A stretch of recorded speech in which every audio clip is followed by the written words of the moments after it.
శ్రీవారి ఆలయంలో ఆదివారి ఆస్థానం కన్నుల పండుగగా జరిగింది.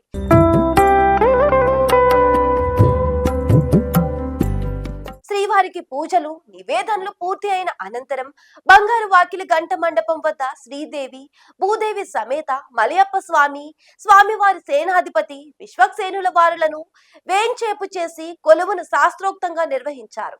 ఆగమ అనుసరం పట్టు వస్త్రాలు వెండి పల్లెంలో ఉంచుకొని పెద్ద జియంగా శిరస్సుపై ఊరేగింపుగా తీసుకొచ్చి ఆనంద నిలయంలో సమర్పించారు.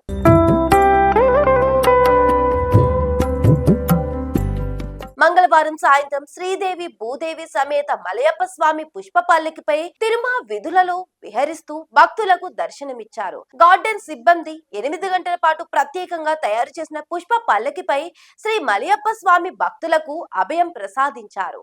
అనేక రకాల కట్ ఫ్లవర్స్, దేవీవాలి పుష్పాలతో పుష్ప పల్లకిని శోభయమానంగా తీర్చిదిద్దారు.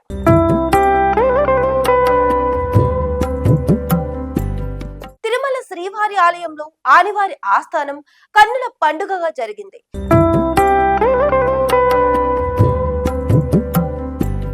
శ్రీవారికి పూజలు నివేదనలు పూర్తి అయిన అనంతరం బంగారు వాకిలి గంట మండపం వద్ద శ్రీదేవి భూదేవి సమేత మలయప్ప స్వామి స్వామివారి సేనాధిపతి విశ్వక్సేనుల వారులను వేంచేపు చేసి కొలువును శాస్త్రోక్తంగా నిర్వహించారు. ఆగమ అనుసరం పట్టు వస్త్రాలు వెండి పల్లెంలో ఉంచుకొని పెద్ద జియంగా శిరస్సుపై ఊరేగింపుగా తీసుకొచ్చి ఆనంద నిలయంలో సమర్పించారు.